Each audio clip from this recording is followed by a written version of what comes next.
Hello friends, कैसे हैं आप लोग? गाइस अच्छे ही होंगे। मैं DRX अमन यादव आज आपने फ्रेंड्स के लिए मेनली वीडियो बना रहा हूँ। ये जो कि हम लोग के इस टाइम MST एग्जाम चल रहा है, क्योंकि कल जो है फिजिकल फार्मास्यूटिक्स का एग्जाम है। तो इसके प्रिपरेशन के लिए मैंने शॉर्ट क्वेश्चन की एक वीडियो बनाई है अपने फ्रेंड्स लोगों के लिए, जिनके पास की नोट्स नहीं है या फिर अदर उनको प्रॉब्लम थी लॉकडाउन की वजह से, तो उनके लिए एग्जाम चल रहा है ना, तो उनके लिए हमने शॉर्ट वीडियो बनाई है शॉर्ट क्वेश्चन की। तो गाइस आप लोग देखिए और समझिए और MST एग्जाम दीजिए। All the best. और अगर PDF में नोट्स चाहिए हो तो कमेंट बॉक्स में कमेंट करके PDF मांग लीजिए, PDF भेज देंगे, नहीं तो आप लोग स्क्रीनशॉट लेके पढ़ सकते हैं। तो वीडियो को आज स्टार्ट करते हैं। तो हम प्रिपरेशन के लिए मैम ने बोला था जैसा कि यूनिट 4 और 5 का MST होगा, तो उसमें हम आज उसके जो शॉर्ट क्वेश्चन है उस टॉपिक के डिस्कस करेंगे। तो today discussion topic complexation, classification of complexation, chelates, olefin type complexation, picric acid type complexation and application of complexation, protein binding and application। और नेक्स्ट टॉपिक है डिफिनीशन ऑफ बफर। बफर की definition पढ़ेंगे और कितने type के buffer होते हैं, basic buffer, acidic buffer पढ़ेंगे, बफर कैपेसिटी को जानेंगे शॉर्ट में। और नेक्स्ट लास्ट टॉपिक है मेरा isotonic solution, hyper and hypotonic solution क्या होते हैं। तो वीडियो को स्टार्ट करते हैं। तो पहला हमारा टॉपिक है कॉम्प्लेक्सेशन। कॉम्प्लेक्सेशन क्या होता है? कॉम्प्लेक्सेशन और कोऑर्डिनेशन कंपाउंड्स। कॉम्प्लेक्सेशन जो होता है उसको कोऑर्डिनेशन कंपाउंड भी बोलते हैं, क्योंकि जो कि कॉम्प्लेक्सेशन बनता है वो कोऑर्डिनेशन बॉन्डिंग के थ्रू बनता है, इसलिए कॉम्प्लेक्स को कोऑर्डिनेशन कंपाउंड्स बोलते हैं। Result from a donor acceptor mechanism, इसमें कि डोनर और एक्सेप्टर दोनों मैकेनिज्म लगती हैं। डोनर एक्सेप्टर मैकेनिज्म मतलब कि एक कंपाउंड डोनेट करता है इलेक्ट्रॉन को, दूसरा एक्सेप्ट करता है, जिससे कि कॉम्प्लेक्स बन जाता है। तो इसमें और Lewis acid base reaction between two और मोर डिफरेंट केमिकल कंपाउंड्स, यानी कि लुईस एसिड बेस रिएक्शन होती है टू और मोर डिफरेंट केमिकल कंपाउंड्स के बीच में, यानी कि डिफरेंट केमिकल कंपाउंड्स होंगे तभी उसमें डोनर और एक्सेप्टर मैकेनिज्म फॉलो करेंगे और कॉम्प्लेक्सेशन का फॉर्मेशन हो जाएगा। नेक्स्ट टॉपिक है क्लासिफिकेशन, यानी कि कॉम्प्लेक्सेस का क्लासिफिकेशन है। मोस्ट इंपॉर्टेंट क्वेश्चन है फाइनल के लिए भी। कॉम्प्लेक्सेस जो होता है 3 टाइप से क्लासिफाइड होता है। तो और जो 3 टाइप से क्लासिफाइड होता है उसके सब क्लासेस भी हैं। तो पहला है मेटल कॉम्प्लेक्स, ऑर्गेनिक कॉम्प्लेक्स और इंक्लूजन कॉम्प्लेक्सेस। तो इसके सब क्लासेस देखते हैं। मेटल कॉम्प्लेक्स जो होता है 4 सब क्लासेस हैं। Inorganic types, chelate, olefin types और एरोमेटिक टाइप्स का होता है। ऑर्गेनिक मॉलिक्यूल्स कॉम्प्लेक्सेस देखते हैं। Drugs and caffeine types complexes होता है।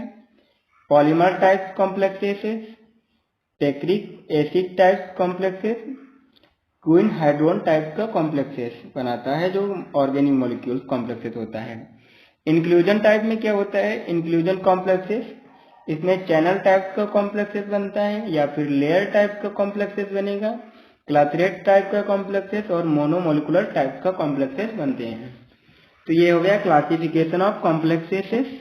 और इसमें जो क्लासिफिकेशन है कॉम्प्लेक्स का, इसमें जो मोस्ट इंपॉर्टेंट शॉर्ट में क्वेश्चन पूछे जाते हैं उसका आपने आगे डिस्क्राइब किया है, जैसे कि चिलेट हो गया, ओलेफिन टाइप्स हो गया और पिक्रिक एसिड टाइप्स हो गया। इन 3 को डिस्क्राइब किया है शॉर्ट में, मोस्ट इंपॉर्टेंट है। तो पहला हम देखते हैं चिलेट्स क्या होता है? These are group of metal ion complexes, यानी कि ये एक ग्रुप होता है मेटल और आयन का, जो कि complexes metal ion group complexes होता है। In which substrate ligand provide 2 or more donor group to combine with the metal ions, यानी कि जो ग्रुप मेटल आयन कॉम्प्लेक्सेस होता है जो सबस्ट्रेट और लिगेंड प्रोवाइड करता है two or more donor group, यानी कि जो इलेक्ट्रॉन को डोनेट करते हैं डोनर ग्रुप जो होते हैं उनको प्रोवाइड करता है लिगेंड्स जो होता है, और to combine with the metals ion, और मेटल आयन के साथ कंबाइन होके चिलेट बना लेता है। तो डिफिनीशन देखते हैं फिर से एक बार। These are group of metal ion complexes in which substrate ligand provide two or more donor group to combine with the metal ions. इसके एप्लीकेशन देखते हैं चिलेट्स के। चिलेट्स जो होता है यानी कि जो टू आर मोर कॉम्प्लेक्सेस बन के कंबाइन होके चिलेट बनाते हैं, तो इसकी वजह से सॉल्युबिलिटी जो होती है कंपाउंड की इंक्रीज हो जाती है। Increasing solubility, purification of hard water का प्यूरिफिकेशन करते हैं चिलेट के थ्रू। जैसे कि हम लोग वाटर है, अनप्योर वाटर है और उसमें एक फिटकरी का एग्जांपल ले रहे हैं, फिटकरी डालते हैं तो जो फॉरेन पार्टिकल होते हैं वाटर में वो फिटकरी के साथ चिलेट बना लेते हैं और नीचे सरफेस पे बैठ जाते हैं, जिससे कि ऊपर का वाटर जो होता है मेरा प्यूरिफाइड हो जाता है। Purification of hard water. इसी तरह ड्रग एनालिसिस में यूज किया जाता है चिलेट, और एंटीकोगुलेंट यूज किया जाता है। नेक्स्ट है हमारा टॉपिक ओलेफिन टाइप्स। ओलेफिन जो होता है, olefin belongs to a family of organic compound called hydrocarbon. Olefin जो होता है एक ऑर्गेनिक कंपाउंड्स होता है, ऑर्गेनिक कंपाउंड्स की से बिलोंग करता है, जो कि कॉल्ड हाइड्रोकार्बन भी बोलते हैं इसको। This involve acid base reaction. Olefin जो होता है एसिड बेस रिएक्शन को इन्वॉल्व करता है। Olefin also known as alkenes. ये कभी कभी जीपैड वगैरह में क्वेश्चन पूछ लिया जाता है। Olefin also known as alkenes. Olefin को ही एल्कीन बोलते हैं।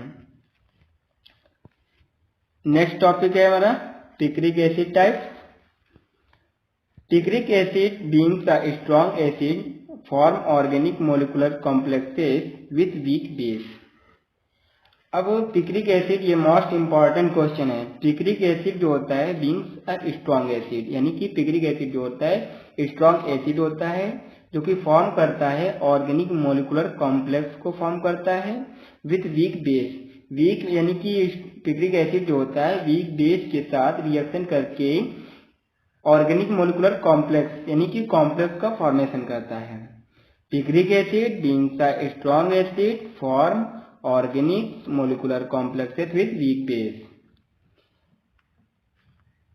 whereas it involves with strong base to formation of salt।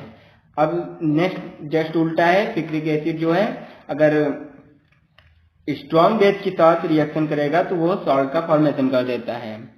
तो यहाँ पे हम शॉर्ट में लिखे हैं picric acid plus strong base यानी कि सॉल्ट का फॉर्मेशन होगा, picric acid plus weak base यानी कि कॉम्प्लेक्स का फॉर्मेशन होगा। Example बेटसिन picrate. बेटसिन और पिक्रेट ये पिक्रिक एसिड टाइप का कॉम्प्लेक्सेस है ये। Next topic application of complexation. Complexation के एप्लीकेशन के बारे में जानते हैं। नंबर 1, सॉल्युबिलिटी को इनहेंसमेंट करता है, यानी कि या तो सॉल्युबिलिटी को इंक्रीज कर देगा या तो सॉल्युबिलिटी को डिक्रीज कर देगा। Bio availability enhancement, bio availability को एनहेंसमेंट करता है। Modifying activity, modifying drug release, reduce toxicity और पॉइजनिंग ट्रीटमेंट में यूज किया जाता है कॉम्प्लेक्सेशन। नेक्स्ट टॉपिक है protein bindings and protein bindings और उसके एप्लीकेशन के बारे में जानेंगे। The bindings of drugs to the protein is called as protein bindings, यानी कि अगर कोई ड्रग प्रोटीन से बाइंड हो रही है तो उसको प्रोटीन बाइंडिंग्स बोलेंगे। The bindings of drugs to the protein is called protein bindings. The drug protein binding types of complexation। अब ये जो ड्रग्स होगी प्रोटीन से बाइंड करेगी, इसको हम ड्रग्स प्रोटीन बाइंडिंग टाइप्स का कॉम्प्लेक्सेशन बोल सकते हैं। Albumin binds both the acidic and basic drugs. अब अगर हम बात करें हमारे ब्लड प्लाज्मा में जो एल्ब्यूमिन्स और एल्ब्यूमिन्स प्रोटीन होती है प्रेजेंट होती है, जो कि एसिडिक और बेसिक दोनों टाइप्स की ड्रग्स को बाइंड करता है। बाइंड करता है तो आगे को अच्छा प्रोसेस होता है। एल्ब्यूमिन अगर अच्छे से प्रेजेंट है हमारी बॉडी में न्यूनतम मात्रा में तो अच्छे से प्रोटीन बाइंड होगी और वर्क करेगी। प्रोटीन बाइंडिंग के एप्लीकेशन देखते हैं। ड्रग्स डिस्ट्रीब्यूशन, मेटाबॉलिज्म, एक्सक्रीशन और ड्रग्स एक्शन और सस्टेन को रिलीज करने में प्रोटीन बाइंडिंग हेल्पफुल होता है। नेक्स्ट टॉपिक है मेरा बफर्स। काफी इंटरेस्टिंग टॉपिक है buffers. Buffers are the solution of electrolyte which do not change their pH. Buffer क्या होते हैं? एक इलेक्ट्रोलाइट होते हैं, सोल्यूशन ऑफ इलेक्ट्रोलाइट होते हैं जिनका पीएच चेंज नहीं होता है। Buffer are the solution of electrolyte which do not change the pH. PH change नहीं होता है, इलेक्ट्रोलाइट सोल्यूशन होते हैं। सिंपल सा है। कब, अब यहाँ पे बताया गया कब पीएच चेंज नहीं होगा। By adding small amount of acid और बेस। अगर हम इलेक्ट्रोलाइट सोल्यूशन होता है पीएच, बफर जो होता है चेंज नहीं होता है पीएच, ठीक, ये जान लिया डिफिनीशन। अब अगर इसमें हम स्मॉल अमाउंट में एसिड और बेस ऐड करें तब भी पीएच चेंज नहीं होगा। स्टैंडिंग फॉर लॉन्ग टाइम, अगर लॉन्ग टाइम के लिए रख दे बफर सोल्यूशन को तब भी इसका पीएच चेंज नहीं होगा। स्लाइट डाइल्यूशन, अगर स्लाइटली डाइल्यूशन करें तभी पीएच चेंज नहीं होगा। एक्सपोजर टू एटमॉस्फेरिक कंडीशन, अगर एटमॉस्फेरिक कंडीशन में रखें फिर भी बफर का पीएच चेंज नहीं होता है। तो सिंपली हमको इसके अगर बफर आता है तो बफर में लिखना है buffer are the solution of electrolyte which do not change the pH, और इसकी क्राइटेरिया जो है ये लिख देंगे। नेक्स्ट टॉपिक है एसिडिक बफर। एसिडिक बफर क्या होते हैं? Acidic buffer are solution containing equimolar quantity of weak acid and its salt with strong base.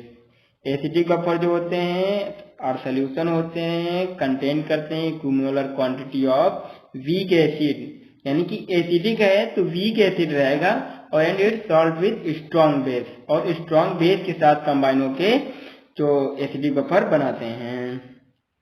Example acetic acid CH3COOH, ये एसिटिक एसिड है जो कि हमारा वीक एसिड है, एंड NaOH स्ट्रॉन्ग बेस है।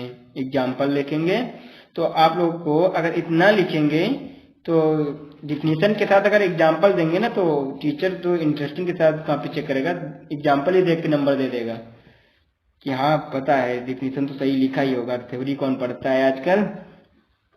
नेक्स्ट टॉपिक है मेरा basic buffer. Basic buffers are solution containing equimolar quantity of weak base and its salt with strong acid। Just उल्टा है एसिडिक बफर का। यहाँ पे बेसिक बफर में क्या होता है वीक बेस लेंगे और स्ट्रॉन्ग एसिड लेंगे और बना बफर बेसिक बफर हो जाएगा। Basic buffer are solution containing equimolar quantity of weak base and its salt with strong acid. Example ammonium hydroxide.